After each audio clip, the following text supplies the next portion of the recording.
Georgia fans expect the best. We'll see if the Dogs can deliver here in 2024. We got Clint on the line from Dogs Podcast. Is on the Lockdown Network there. Lockdown Bulldogs. Let's talk some Georgia football. Clint, how you doing tonight? Doing fantastic. It's always a good night when you get to talk about Georgia football.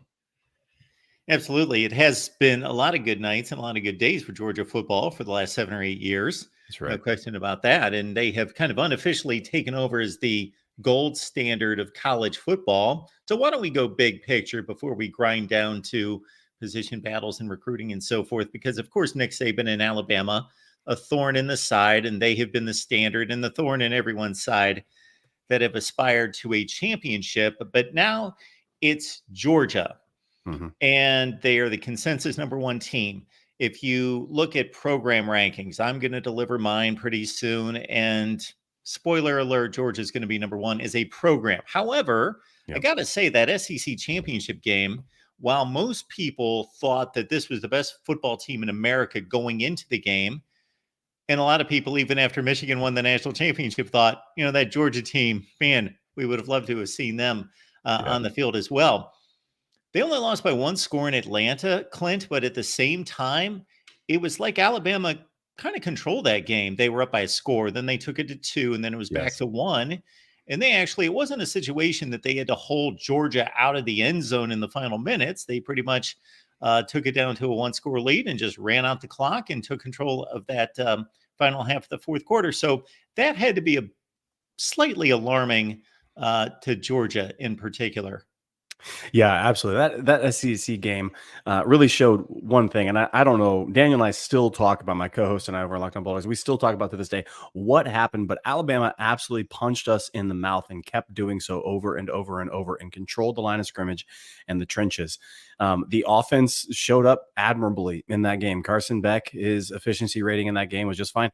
Surprisingly, the defense just let us down, and it had been kind of a culmination. All year, the defense was just a tick below what we were expected. And you're talking about program rankings, number one. We expect to be the best defense year in, year out at Georgia. And, previous seasons, that was the case.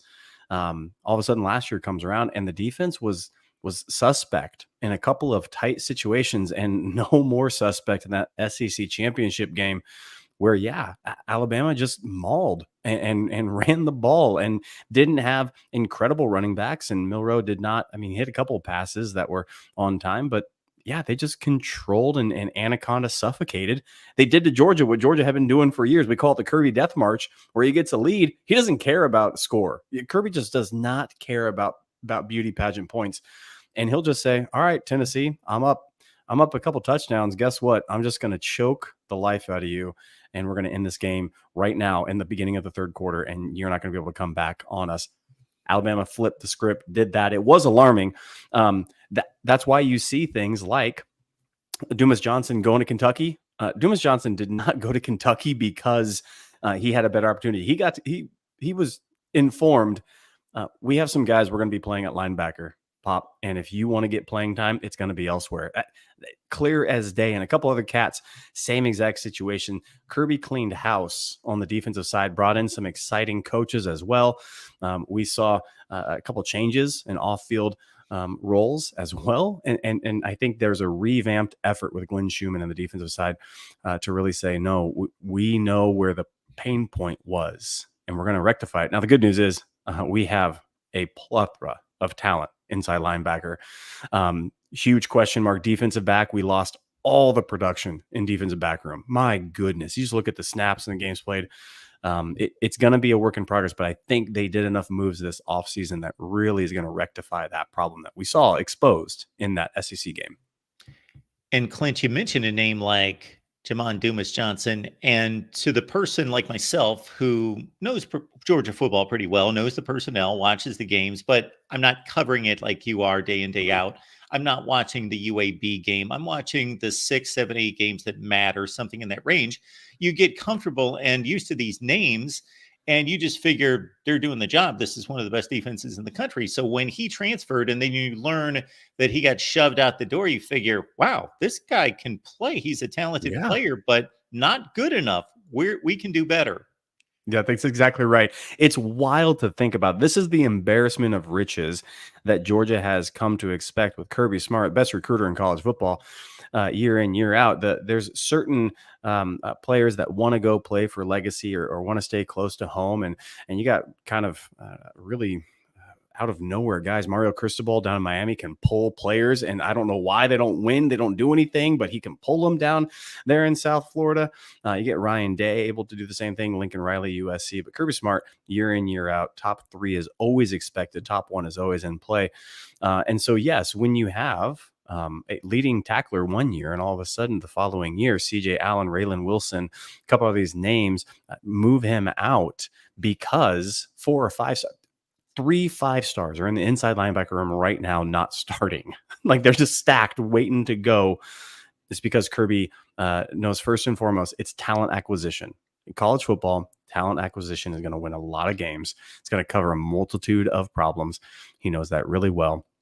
And so you do get guys who aren't cutting it up to the standard that we are now expecting. Back-to-back national championships is the thought now every single year. You're going to reload. And the freshman or sophomore, CJ Allen last year, freshman, had to play majority of the season. We saw a lot of growing pains from him. But by the end of the year, man, he looks ready and primed to go. Switch his number to number 3, which is Roquan Smith, Chicago, and now Baltimore linebacker. We expect big things out of him this year. And it's just testament of the stacked rooms that we have position by position.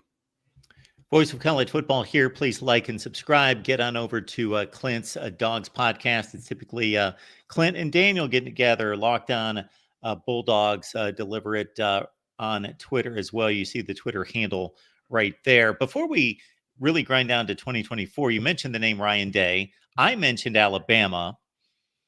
So I don't know how much cross-sectional conversation that you hear out there versus possibly being a little bit more isolated with your Georgia fans and your podcast and so forth. But I'm just a bit curious, considering the way those, we will call them national championship games. One was a de facto national championship game of sorts. And of course, we know Ohio State had a 2-score lead. Marvin Harrison gets knocked out. It's an extremely close game. They miss a 50-yard field goal. Year before, Alabama's got a lead with 4 or 5 minutes left. They throw, they blindside Stetson Bennett, score that touchdown. It looks like they're going to win the national championship. And of course, he comes back and pulls it out, and Georgia gets the pick 6 to ice it. But no John Mechie. Jamison Williams lost during that game as well.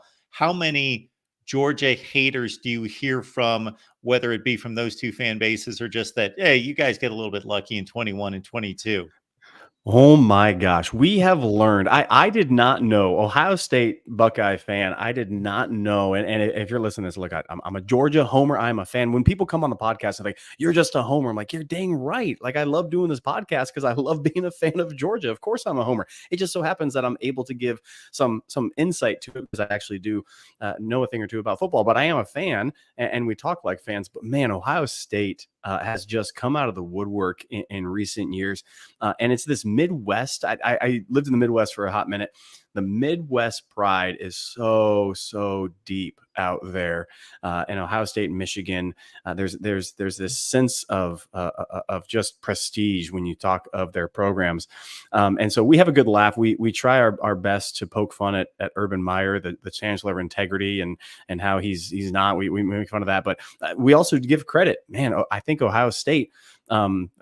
We did a whole episode talking about if Ohio State doesn't win it this year, is Ryan Day on the hot seat? And we had an Ohio State fan in the comments saying, yeah, actually, he doesn't win a championship. I'm scratching my head and I'm wondering, is this the dude? Because they have the most talent. I actually would probably rank them preseason number 1 because of the talent. Quarterback, question marks everywhere, but running back, they got 1A, 1B. Defense is loaded. They got a number of transfers that are just going to hit. Question comes down to quarterback play. But we're here an Ohio State Buckeye fan quite a bit. Alabama fan is our favorite. Because they will tell us constantly when we even utter just historically talking about, hey, we won back-to-back national championships. They say, hey, that's in the past. We're here to the future. And I go, okay, great. Let's talk about the future. They want to raise an SEC championship banner.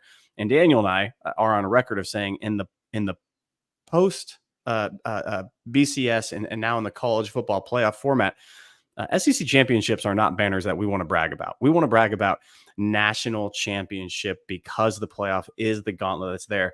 And so we do get a good laugh at Alabama coming at us talking about the SEC championship. Be like, we sincerely don't care. We want trophies. We don't want the banners. And so those two teams are huge haters. And surprisingly enough, Clemson fan. We've had a couple. This is now we're going to have another kickoff to the season. A couple of years ago, we had the kickoff season. This year, we're going to have the kickoff season against Clemson. And man, there's some pride there. And it's a rivalry that's renewed and stoked again. So we hear lots of hate from those three fan bases quite a bit. Well, let's stay on that, Clint, because at the point that I grew up, that Clemson-Georgia game was played every season. Yes. And then we got a taste of that about 10 or 12 years ago. Mark Richt, Dabo Swinney playing back-to-back games, and they split those two games. Really good football games. And then a couple of years ago, you mentioned Georgia having not the defense this past season that they had, of course, that 21 standard. Dabo Swinney doesn't want to be reminded, but he's going to have to be reminded all off season and going to have to dig into the tape to see what they can possibly do against this Georgia defense. That game, of course, was a rock fight. It's funny how things changed so quickly that JT Daniels was, of course, the leader of that unit. And then here they are, 3 months later, winning a national championship with a different quarterback, the guy that everybody kept saying, yeah, not him, not him, not him, anybody but him. And he just kept coming back. And then DJ Oyangale is, of course, off to 3 different schools in the span of 3 seasons. So just very interesting. But again, it was that pick 6 that was the difference. It was a 10-3 game. Yes. And here we've got Clemson again. I think most college football observers would give Georgia a pretty strong nod here. I think they're probably a preseason 10 or 11 point favorite, something in that range. Yep. Yeah. It started, I think 9.5 was the very opening line, and it's bumped up double digits. And for Clemson, it's just going to come down to their best players are on the second and third level on the defensive side of the ball. Their best players on the roster for Clemson are not on the offensive side this year. And Cade Klubnik is not a quarterback I would trust with my team going in. It's really funny. You could talk about talent, and you mentioned Georgia's quarterback quandary. Every single Georgia fan, don't tell me that you weren't this person, because we all did not want Stetson Bennett. And it's insane to me because Daniel and I talk all the time. He is the best college football player in Georgia history. He will go down. He won back-to-back national. In every college football game he played, he was the MVP. It's insane to say that out loud. If you take the name Stetson Bennett off that, you just put that out there, everybody say, well, of course, if he's an MVP of every game, he's the best player in 2 national championships. For Clemson, it's going to be interesting because I saw that point favorite and I was like, oh my gosh, no, that I don't like that. It makes me feel all sorts of ick. I saw the rock fight. I saw that pick 6. We were there in the stadium watching that game, and it was a slugfest. My gosh, those trenches were popping. We could hear it all the way up in the stands. Now we come to this year. I think Georgia does have a leg up. I think the defense has vastly improved for Georgia this year. Defensive back is, again, question mark. But Clemson just doesn't have the dudes on offense anymore. I don't think. I don't see wide receiver. Running back, they might have a dude coming back. He down the back half of the season did some pretty good, remarkable work. Average, I think he got like 600 yards in 4 games or something like that. So he's impressive. Linebacker, edge, DB, impressive for Clemson. But I think they're not going to score enough points. So if I'm going to give Georgia 14 points, it might be 14-3 again in this kind of opening season. That might be it. I anticipate it more like 21-10. And so, yeah, that point spread seems about right from what I'm thinking so far. We're talking some Georgia football. Of course, you might as well start at the top. We got Clint here from Locked On Bulldogs. You can catch his podcast. And what's the best way to track your work and what you guys have going on there at Locked On? Yeah, follow us over on Twitter. We interact quite a bit over there. That's our favorite place to engage, interact, message, dogs podcast. Get on over there. Follow us. We are on YouTube and as well as an audio podcast every single day. Come season, we're going to do after game shows and recaps. And during the off season, we're asking all sorts of questions of roster management. But the Twitter is the best place to interact with us. And that is actually us interacting with you and doing that over on Dogs Podcast. Before we get to August 31st, of course, there's an August camp. Before we know it, it's going to be SEC Media Days, and then you go right into camp, and we're off and running. Any particular position battles that you're looking out for that you think are going to be hot and heavy in August? Yeah, it's really interesting. Before camp broke to go into the summer, Kirby Smart, the one position group we were actually nervous about was offensive line. Cedric Van Pran, center for Georgia last year. We had incredible talent everywhere on the offensive line. Left tackle has become a place where first round picks and NFL teams come to get first round picks for Georgia. And we were actually okay losing everybody but Cedric Van Pran. We were very nervous. He made all the calls. He had great chemistry. He was the leader. You talk to any of the offensive linemen, they all said SVP's the man. He is the absolute glue that holds this offensive together. So we were really nervous about that. It turns out that Kirby listed 6 guys that he really, really cares for and thinks that there's the 6-man rotation on offensive line. Now, that gives me pause because I don't like that. That number's low to me. We have seen seasons come where we've needed 7, 8 guys in the rotation, and Kirby doesn't pull his punches with that. If he had 7 or 8 guys he trusted, he would have said so. He's not hiding his cards. Position battle of backup guard and who is backup center going to be really, really, really interesting to me. Xavier Truss kicks out to right tackle from guard position, left tackle Ernest Green, who those seem locked in. Dylan Fairchild and a bunch of guys in the middle are going to have to battle out for that probably 7th and 8th position. And I want more depth on the offensive line. So I need to see something coming out of camp in the fall that's going to show me there's depth on that. So that's one position group to keep an eye out. The second position group to keep an eye out is defensive back. The star position, Georgia runs a defense that has a star position. It's a safety linebacker-esque kind of hybrid role in the line, in the box, but also up covering in the middle of the field. That position right now, we have youth everywhere. In the safety positions, we have Malachi Starks, who is the best talented player on the defensive side. Maybe not the most productive this year, but the talent-wise, he's there. Other safety is a question mark. We have a number of guys who transferred over, a number of guys who are still there. Dan Jackson is still there, I think, for maybe his 9th year of eligibility. I don't know how it's possible, but it's still happening, and he's back there. It's going to be wild because while Malachi Starks is the glue on the back end, he's going to have an alternative player who's playing next to him in the box. We have seen Georgia's defenses, when they've been good, they have relied on seniority in the defensive backfield. Kirby Smart loves coaching safeties, loves coaching defensive backs. And Christopher Smith, Malachi Starks, Tyke Smith, those are the guys that the Clemson game, that's what won it there for us. Those 3 were hugely important in that game. So I need to see who's going to take over star. KJ Bolden, an upcoming freshman, an all-world talent. He is a physical freak, playing strong safety star, something like that.